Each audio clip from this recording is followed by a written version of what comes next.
Bash in Berlin just ended. We had a mixed tag team match, a strap match, and 3 championship matches. And I'm here to give you guys my thoughts on all of it. Let's get into my review of Bash in Berlin. To anyone that's new, welcome to the Wrestling with Eddie YouTube channel where we talk pro wrestling. We do Raw reviews, SmackDown reviews, and PLE reviews, and of course, weekly topics. Make sure if you're new to subscribe to the channel, comment what you thought of Bash in Berlin, and give the video a thumbs up. It helps the YouTube algorithm. And now, let's talk about every single match in the order that they happened on the show. So the first match was Cody Rhodes defending his WWE Championship against Kevin Owens in a good match, in my opinion, that I feel like a lot of people online are going to say was a really great match. Couple spots that I wasn't a big fan of that I'll talk about here. So overall, the match was fine. I liked it. I thought it was a good match, and Cody did win this match and kept the title. But I'm not a big fan of the no-selling in wrestling in general. One of my big things as to why I don't enjoy AEW as much, I'm not trying to make this a WWE versus AEW thing, but it happens a lot more there than it happens here, but it did happen in this match. I didn't like it, where there's just some spots in the match that felt a little bit off. For example, Cody Rhodes hit 2 crossroads back to back, and he was going for a third one, but Kevin Owens got out of that and then instantly hit a stunner and no-sold 2 crossroads, which are Cody Rhodes' finisher that he hit 2 times back to back, and Kevin was fine. He just got out, hit a stunner as if nothing happened, went for the pin, and kept going. That was a little weird. There was another spot, I don't remember what it was, but something happened early in the match too, where Kevin hit a move on Cody, and I don't remember what the move was, but immediately Cody just like pretended to be hurt and ran the ropes like as if nothing happened. And the whole group that I was with also found that to be weird, where we are all like, what, you just got hurt? How are you running all of a sudden? So a couple spots like that. The story was that, was it true, not true, that Cody hurt his knee during the house shows this week and the live events, and then when he ran up the ropes, he sold his leg, dropped down, and there was this moment of Kevin Owens showing his old version of himself of like, he could go for the knee, but he asked the ref to check on him. It showed like that he's had grown up, he's changed, and I do like that. I really like the character work we got here for Kevin throughout the match, where he went for the powerbomb on the corner, on the buckle, but he didn't do it. A lot of spots like that I really enjoyed. But then, for the finish, Kevin Owens went to the top rope to hit a swanton bomb on Cody, and Cody lifted his knees up. Like, he reversed it by taking the swanton on his legs. Cody got up and hit a crossroads for the finish, and I was like, it's the little things like that bother me, where it's like the result would be the same if Cody would have moved out of the way and then hit a crossroads, but story-wise, logically, it would make more sense than him to lift his knees up and purposely take more damage to a potentially injured leg. So, not a fan of that. Everything that happened after the match was great. Cody went to shake hands with Kevin, and there was a little bit of tension, but then Kevin Owens did hug him, so everything is fine. Good match. I feel like a lot of people online are going to really praise it, but the little things bothered me. The no-selling was unfortunate, but it was a good match overall. I hope we see them wrestle again as well. The second match on the card was Alba and Isla defending the Women's Tag Team Championship against Jade and Bianca, and I was wrong on this one. We got new champions in Jade and Bianca, so Alba and Isla's just over 2-month reign was completely pointless and not worth anyone's time, unfortunately. I had predicted that they would keep it somehow, but that's not the case. What I will say, they surprised me. This was a good match. I actually enjoyed this match a lot. It wasn't too long, about 14 minutes. I think that Kevin Owens and Cody must have been over 20 for sure. This felt shorter, but it was fast-paced. And I will say Alba and Isla looked good in this match. It's just, again, now the championships are back on Jade and Bianca. Now what do we do? Who's going to defend? Who's going to win it from them? What do Alba and Isla do now? Because they're not credible anymore. They never beat Jade and Bianca to win the championship to begin with, and now they lost absolutely clean as a whistle in this match, and they haven't won much on Raw and SmackDown the last 2 months. So Alba and Isla didn't look great up until this, but they did put on a good match here. Jade was good. She didn't botch too many stuff or anything like that, so she was fine. And Bianca did her part in this match. She was the one who would take all the heat, which is taking all the hits, and get the hot tag in for Jade, and Jade did all the big moves. I like the ending of the match itself. Again, I just don't know story-wise, where do we go? Clearly, or maybe it's not as clear as I think it is, it feels like we're going towards Bianca versus Jade at WrestleMania. So the question is, who turns on who? When does it happen? How do we get the belts off of them? Because that's the big thing. I'd like for you guys to tell me in the comments if you have an idea of how we can get there. Then we got CM Punk versus Drew McIntyre in a strap match. And I was right. I said this before.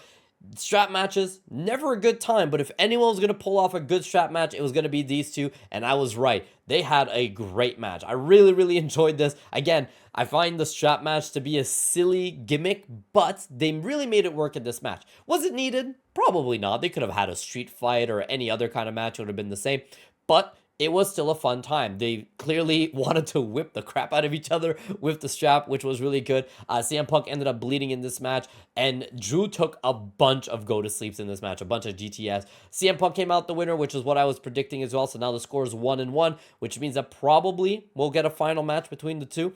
During the post-conference, I didn't watch the press conference after, but I saw online that a lot of people were saying that CM Punk mentioned, well, actually, it's happening live right now. That's why I have like Twitter open just to be safe. I'm not missing anything live, but apparently CM Punk mentioned that he is moving on from this and he wants to fight for the world title. I don't think that's going to happen. I think we've got one more match between these two before they both move on. So excited to see where it goes next, but this was a great match. Then we got the mixed tag team match between Daddy Dom, not Dirty Dom, Liv Morgan, Damian Priest, and Rhea Ripley, aka Judgment Day versus Terra Twins. And man, the crowd was so into this match, and I can see why, because it was a great time. Not a long match, again, about 14-15 minutes, but man, what a good time this match was.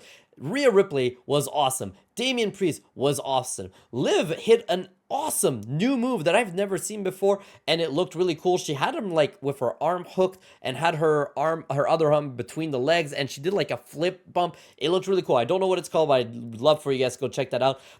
Dom showed a little bit of character that I've never seen before, where during this match, he was so concerned about everything that kept happening to Liv, which was very new. We haven't seen this side of him where Liv would get beaten up by Rhea and then she'd tag him in. And before he walked in, he would check her. He's like, "Are you okay? Is everything all right?" And I like that extra little side of character.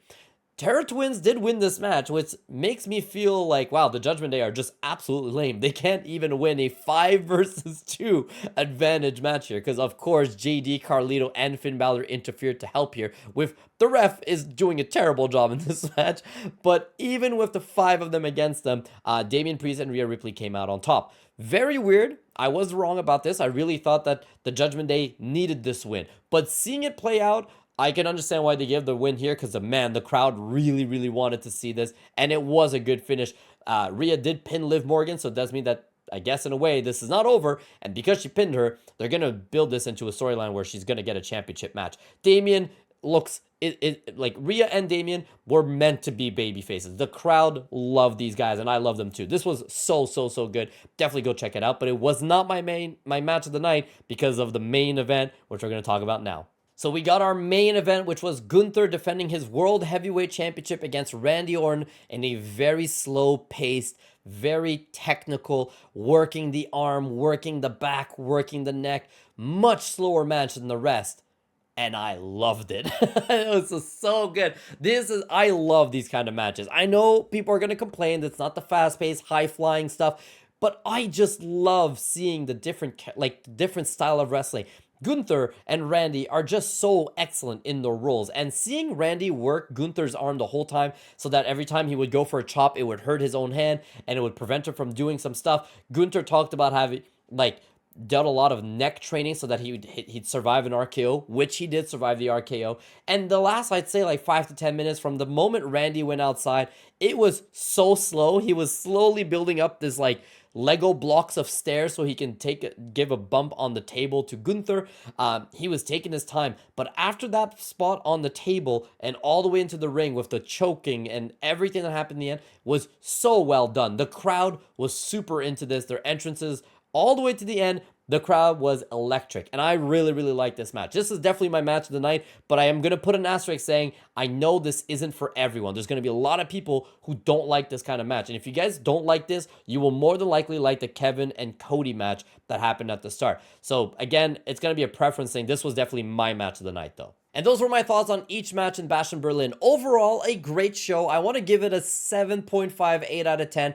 Predictable. It is a B show. If you guys don't know, I talked about it in my last videos how the B shows are obviously never going to have a big moment, and I wish they had a bit more big moments, but that doesn't mean the wrestling was bad. Again, every match, I feel like even though I didn't like the Kevin and Cody, a lot of people will, but I really enjoyed a lot of the other matches. I feel like if you guys sit down and watch this, you're going to have a good time.